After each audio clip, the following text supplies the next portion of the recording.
حضرت مریم وہ پاکزاب و پاکیزہ عورت ہیں جن کے نام پر قرآن مجید نے پوری سورت اتار دی۔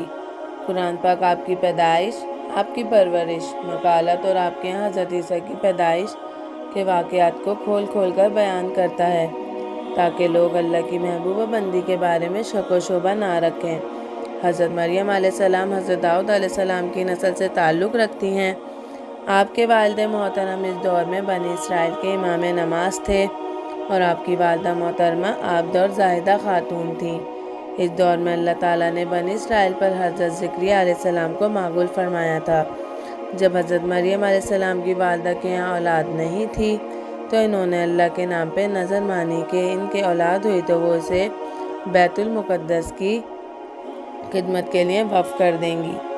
اس وقت رواج کے مطابق جو لڑکا اللہ کی نظر کر دیا جاتا وہ تو نہ شادی کرتا تھا اور نہ ہی دنیاوی مشغل میں دلچسپی لیتا تھا، صرف عبادت گاہ کی خدمت کرتا اور خود عبادت میں مشغول رہتا تھا۔ حضرت مریم بی بی کی والدہ نے بھی بیٹے ہونے کی دعا کی تھی۔ رواج کے مطابق عبادت گاہ کے لیے صرف لڑکوں کو قبول کیا جاتا تھا، لڑکی کے لیے یہ اجازت نہیں تھی۔ چنانچہ بیٹے کے بجائے بیٹی پیدا ہو گئی تو ماں کو یہ فکر ہو گئی کہ اس کی نظر قبول نہیں ہوگی۔ دستور کے مطابق لڑکی کی نظر کرنے کی ممانعت تھی۔ اس کشمکش میں اللہ تعالیٰ سے دعا کی میں نے تو لڑکے کی درخواست کی تھی، لیکن جو اللہ تعالیٰ بابرکت کا عالم ہے وہاں تک انسانی سوچ کیسے پہنچ سکتی ہے؟ اللہ تعالیٰ نے جس لڑکی کو پیدا فرمایا تھا اس سے دراصل مقدس ماں بننا تھا، جس میں سے ایک عظیم و شان مبارک بیٹے کی پیدائش ہونی تھی۔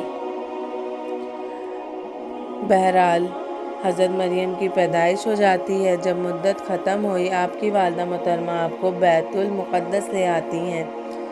مجاوروں کے سپرد کر کے منت پوری کر کے وہاں مجاور لڑنے لگتے ہیں۔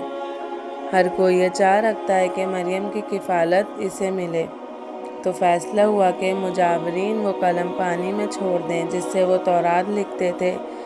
جس کا قلم پانی میں بہنے کے بجائے الٹا بہا وہی مریم کی کفالت کا حقدار ہوگا۔ اس مقابلے میں زکریا علیہ السلام بھی شامل تھے۔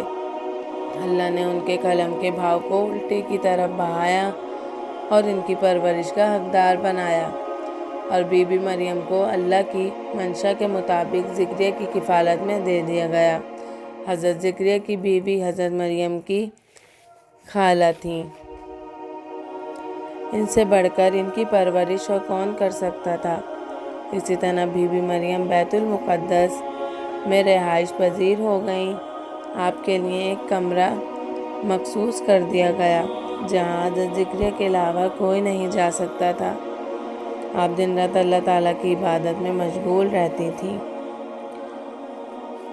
جب بھی حضرت زکریا علیہ السلام آپ کے پاس آتے تو وہ حیران ہوتے، کیونکہ آپ کے پاس بے موسم پھل موجود ہوتے تھے۔ گرمیوں کے پھل سردیوں کے موسم میں اور گرمیوں کے پھل سردیوں کے موسم میں آپ کے حجرے میں موجود ہوتے تھے۔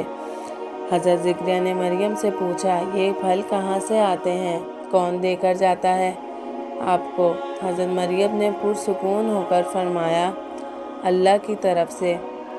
جب ہی زکریا علیہ السلام نے اللہ سے وارث کی دعا طلب فرمائی۔ آپ کی بیوی بانجھ ہونے کے باوجود آپ کے یہاں حضرت یحییٰ کی ولادت ہوئی۔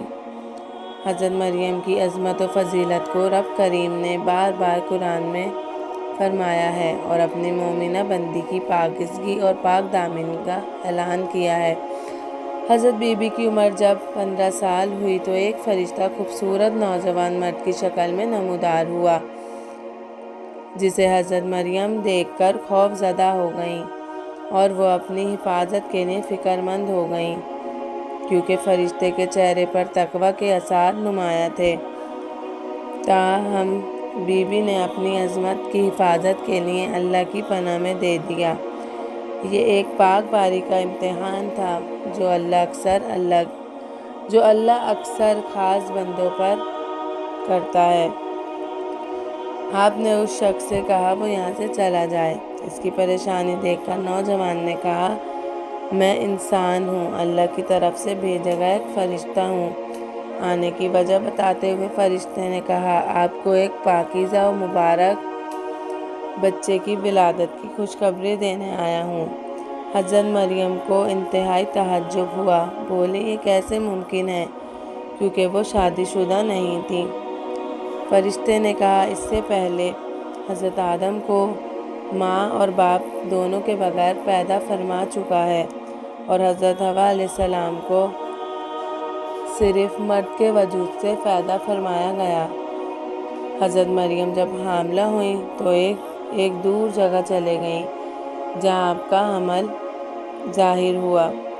تو سب سے پہلے بنی اسرائیل کے عابد و زاہد شخص وہب بن منبع آپ کے خالہ زاد بھائی تھے۔ انتہائی تعجب سے پوچھا، اے مریم، کیا بیج کے بغیر کھیتی اگ سکتی ہے؟ فرمایا، جی ہاں۔ پھر پوچھا، کیا بغیر مرد کے اولاد ہو سکتی ہے؟ فرمایا، جی ہاں۔ اللہ تعالیٰ نے آدم علیہ السلام کو بغیر ماں باپ کے پیدا فرمایا تھا۔ اچھا تم اپنی خبر دو۔ حضرت مریم نے کہا، اللہ نے مجھے خوشخبری دی ہے اپنی طرف سے ایک نشانی جس کا نام نبی بن عیسیٰ مریم ہوگا، دنیا اور آخرت میں صاحب مرتب ہوگا اور لوگوں سے بچپن اور بڑھاپے میں کلام کرے گا۔ محمد بن اسحاق فرماتے ہیں، جب حضرت مریم کی اسرائیل میں حاملہ ہونے کی خبر عام ہوئی تو بہت سے افراد نے زکریا علیہ السلام کے گھر آنا بند کر دیا اور الزام اور بہتان لگانے لگے۔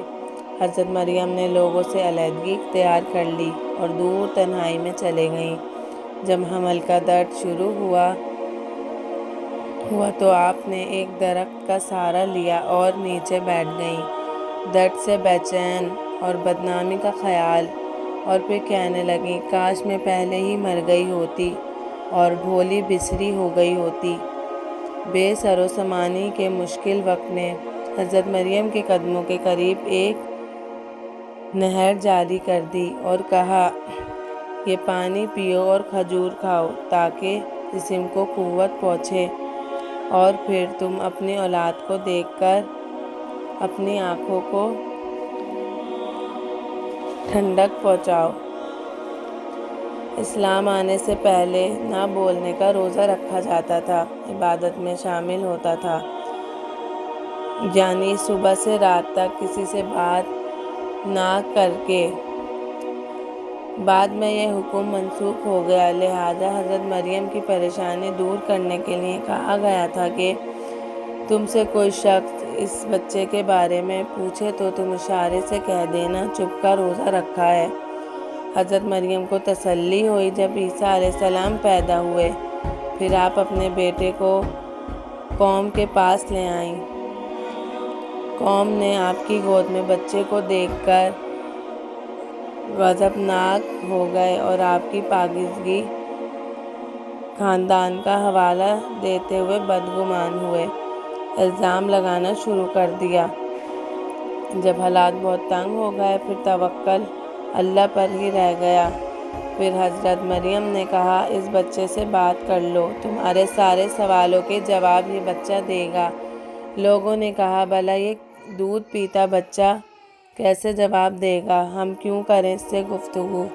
قوم کا یہ سب کلام سن کر حضرت عیسیٰ نے تکبیر شروع کر دی، جس کا ذکر اللہ نے قرآن مجید میں یوں فرمایا، میں ہوں اللہ کا بندہ، اس نے مجھے کتاب، اس نے مجھے نبی کیا، مبارک کیا، مجھ سے نماز و تقویٰ کی تاکید فرمائی، جب تک میں جیوں ماں سے اچھا سلوک کرنے والا، اور سلامتی ہے مجھ پر جب میں پیدا ہوا، جس دن مروں زندہ اٹھایا جاؤں گا، اور بہت سے واقعات ہیں۔